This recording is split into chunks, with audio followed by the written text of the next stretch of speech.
Mike, congrats. I know this was an important one for you. You kind of expressed your mentality a little bit in the cage. Can you just expand on that and kind of the battle to not maybe overexert yourself when it comes to the finish and focus on the win tonight? Yeah, man, I had a few moments in there where I was like, all right, let's go. Like, beat this dude's ass. Put it on him. I'm like, look, man, I felt like I was winning pretty much the whole fight. I felt like I was in control of the fight for the most part. I thought it was 30-27. He had some moments maybe at the beginning of the second where, he landed a couple shots, nothing that really hurt or anything, but I'm like, okay, that optics definitely didn't look good. But I felt like I was picking him apart. I felt like I was getting the better shots. I felt like those low kicks were landing. I kicked him in the head a bunch of times. I was stabbing him in the body. I landed some good solid right hands and left hooks to him. I'm like, okay, well, I think I'm doing the right things. I think I'm picking this guy apart and winning. Like, I'm en route to win a decision. If anything, the responsibility lies on him to take risks, not me. Like, I'm winning right now. I don't need to take those massive risks. I expected him to take a little bit more risks, especially near the end. Like, he kind of came out in the second a little bit hotter than he did in the first, and then he came out a little hotter in the third than he did in the second, which is exactly what I expected because I felt like I won the other rounds. I'm like, okay, we're going into the third. Be ready for this guy to come out and try and brawl or look for a big takedown or just like try to make it messy to try and get me out of there. So I was kind of expecting him to put the pressure on a little bit more or take some bigger risks.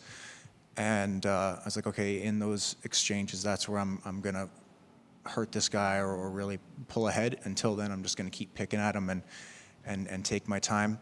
But he's a vet, dude. Like I said at the beginning of this, at the beginning of this week, the dude's got 7 wins in the UFC. You don't get 7 wins in the UFC by accident. You get 7 wins in the UFC because you know what you're doing. And he's fought some of the best guys in the world. He had a scrap with Duplessis, world champion at middleweight. The guy fought up at middleweight.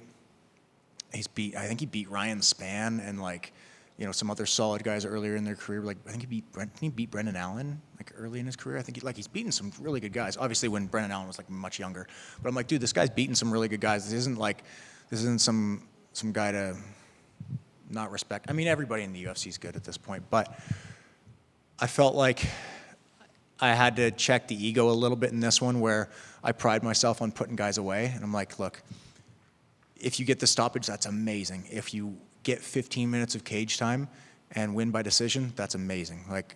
Just get back on the winning track, and then we can focus on we can focus on the rest later. But I was really happy I genuinely was happy to get those 15 minutes of experience and feel that cage time. Like, dude, my first 4 fights with the UFC, including Contender Series, were less than 15 minutes total, right? It was 14 minutes and 30 seconds or something. And then my next fight, my last fight in Toronto, was longer than that, but still wasn't 15 minutes total. So this fight was 1/3 of my UFC experience, right? So I think long term that's gonna help me, just having a little more information and data in the cage and being like, all right, man, you did 3 5s and it wasn't easy, but I wasn't tired or anything like that at the end of the fight. I felt in control of myself, and I felt in control of the fight, and I felt like I was picking them apart and getting the better of pretty much everything. Yeah, that was going to be one of my follow-ups. I know that 100% finish rate is nice and stuff, but to get that experience of 15 minutes in a winning fashion, that must be important for your growth. Yeah, I mean, dude, if I hadn't put that pressure on myself to be I have to finish everybody, I would have won a decision in January, and I'd be ranked right now. But I made a couple bad decisions there at the end of the fight and my last fight, and then that kind of just showed a bunch of other stuff. We really picked my game apart and saw what can I do to level up and be a better fighter. And I didn't show all of it in this fight, but I think I did show a good job of being patient and doing what needs to be done to get a win. Mm-hmm. Do you feel like this win kind of puts you back in the position you were going into the Neil Magny fight? Would you like a kind of opponent in that same range to reprove yourself and show what you can do in a second chance at someone like that? Yeah, I think that shows I'm one of the best guys in the world. Again, I got to go back and watch this fight. Sometimes it's hard to tell exactly what happened when you're in there. I felt like I was really present in the fight, but at the same time, I'm sometimes I had a fight before Contender Series, and this guy came out really hot for the first minute, and I was like, oh, okay, he landed a couple shots. Oh, that wasn't too worrisome, whatever. And then I ended up dropping him and submitting him, and 30 seconds or whatever. But he came out and like sprinted at me, and in my head I was like, oh no, I'm good. And then Andre Feely cornered me for that one, and he was like, bro, it took you long enough to start fighting. I'm like, what are you talking about? Like, it wasn't that bad. And then we went back to the room, and I was like, oh shit, he was coming at me like that. I was like, I didn't realize it was that bad. He's like, yeah, dude, that's why I was saying start fighting. It's like, stop fainting and start fighting. But I got the stoppage quickly in that one too. But sometimes it's hard to tell exactly what happens in there. So we'll go back to study the film after and see what needs to be improved upon. But I feel like I'm one of the best guys in the world, and I don't know what's next as far as like a fight for me. I sure hope it's in Canada. Next year, 2025. If we could come up to Halifax, Nova Scotia, that would be unbelievable. I lived there for 5 or 6 years, and that's one of my favorite cities in the world. I absolutely love that city. So, if I could just keep being that staple Canadian on these main cards, that would be awesome. I know some people who would love that Halifax idea. This might go into you need to go back and watch it, but during Media Day, you talked about the Magny fight and how what you saw there might have been a symptom of a larger issue. So do you feel that issue has been corrected through, your last training camp, or is this something where you got to kind of stay on top of it as things move forward? I mean, you have to stay on top of everything, man. Like, it's the old, like, if you don't use it, you lose it, right? So you got to stay on top of everything in this sport, but at least just being aware of what needs to be improved is important. We didn't get to that grindy place in this fight as much. It's just a little more of a chess match, Thai boxing style fight, which is cool to have one of those, man. That's the first time I've had one of those in my MMA career, of just like, hands up, tuck the chin, and like play that strategic game of like, you go, no, I'll go, no, like the cat and mouse, and play behind your guard. And he was a good dance partner for that in that way. And yeah, man, happy I got the win. This has been a much better night for Canada, as we just saw with Jasmine just winning. Did she just win? Yeah. What happened? Let's go, baby! Fuck yeah. What did she catch her with? We're waiting for the replay. I was talking to you. Choke?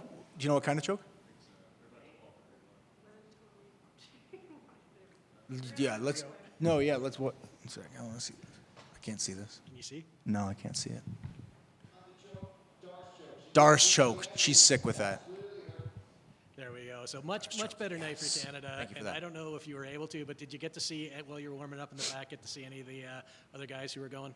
I started watching the Siri fight, and then when he had the anaconda, I started getting too worked up, and he escaped that, and I finished the round. And I was like, oh, dude, I'm like getting adrenaline in the back. I was like, okay, turn around, stop watching the fights, and like peek over every once in a while. But like Siri's my boy too, right? Siri and Jazz are like, they're like my UFC Canadian fight siblings, right? Like, I love these guys. I've known Siri since he like pretty much first stepped into a gym. Like, he was just like a kid at, a gym in Burlington, BTC, where I was working for a little bit. And to see him just climb the ranks of regional and start getting really good, I'm like, dude, this guy's got some serious promise to him. And then to go from like, man, he could go somewhere someday, to just be like, oh no, that guy's legitimate UFC fighter is awesome to see. And same with Jazz. I think the first time Jasmine ever rolled was with me on her boyfriend, who's our wrestling coach's living room floor one time. Like, they started dating, and she's like, oh, you do MMA? And I was like, oh yeah, I've moved to California, I've fought in Bellator, like I want to fight in the UFC. She's like, oh, that sounds cool, like let's do some jiu-jitsu. I was like, what? This is carpet. She's like, yeah, let's try grappling. So we grappled, like, and she was like kind of a natural. I'm like, oh shit, she's actually like quite good. And it's like one of those funny things where it's like, oh, you want to go to the UFC? I was like, yeah, I've dedicated my whole life to it. And she's like, oh yeah, cool, I'll do that too. I'm like, you can't just do that. And then she just beat me to the UFC by 3 weeks. Well, congrats on all three of you. All three of you came away with the wins tonight. Last one for me. I don't know if you talked to anyone back home. It's been pretty warm in Southern Ontario this week. So are you looking forward to getting back there? Yeah, man. I looking forward to taking some time to just recover and rest. And it weighs on you, man. I've tried not to. You try not to put too much pressure on yourself, but at the same time, like, dude, winning's important here, man. It's like, you can say like, oh, I went out there and scrapped and gave it everything I got, and I got in a brawl, and everybody loved, I was an exciting fighter. But like, dude, if you're not winning, people don't care. Like, you're going to be dusting off the old resume. I'm like, I have to win fights. Like, I have to get back on the winning track. I cannot drop 2 in a row here. That's going to kill everything, and I'm going to really have to start from the beginning. So, I'm excited to take some time. I owe my wife a honeymoon. I got married in August, and I texted my manager before we got married, and I was like, hey, man, I'm getting married this weekend. I'm going to shut my phone off. I won't check it till Monday. He goes, all good, no worries. I'll let the matchmakers know if we hear anything.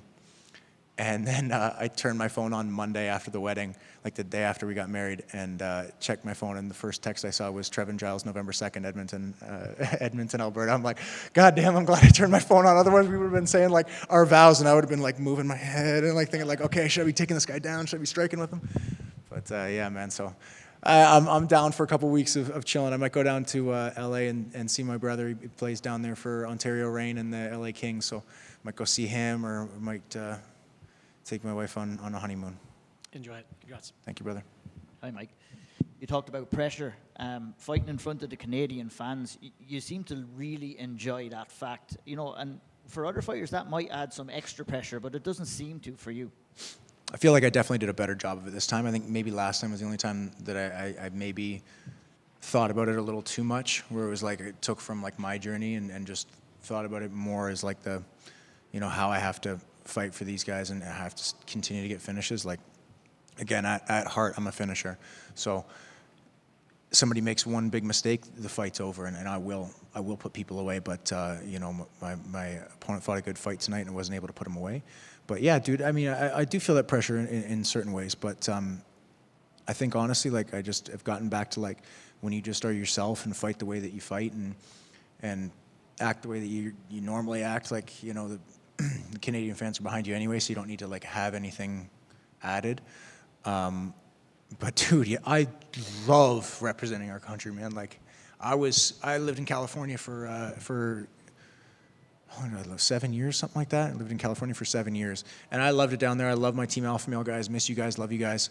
Sacramento was a great place for me to live with that team, but I was homesick the entire time. Like I had big Canadian flag on my wall in my room, and dude, like I dreamed about walking out to cages with a Canadian flag on my back, and like the way I see it is I walk out to the cage with my flag on my back, my name on my leg, and my team's in my my team's behind me, and that's who I represent. I represent my family.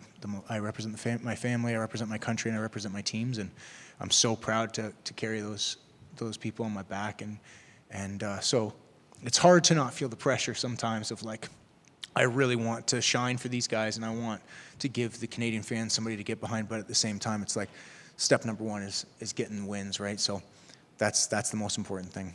The game plan tonight, you seemed pretty happy to just stand and bang with Trevin, which kind of plays into his style a little bit rather than maybe utilising your grappling a little bit more. Was there any meaning or substance behind that? Did you want to go out and beat him at his own game?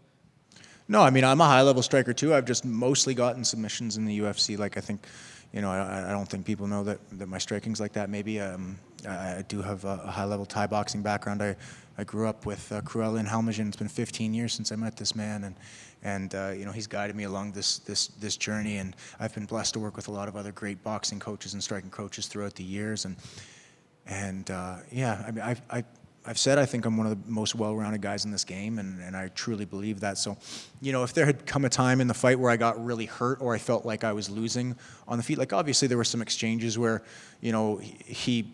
he got the better of like a little bit of the exchange, but I never felt hurt in the fight. I was like, look, man, take your time. It's 15 minutes. You don't need to win every second of every fight. And like, oh man, I faced a little adversity. I need to like completely change how this fight looks. It's like, dude, you're in a fight. This guy's gonna jab you in the face. You're in a fight. You're gonna get bumps and bruises. Like it's gonna happen. Make sure you're finding the big opportunities and you're picking this guy apart. And if you're feeling like you're getting the better of him on the feet, then why look for the takedown? I didn't feel like I was in any imminent danger.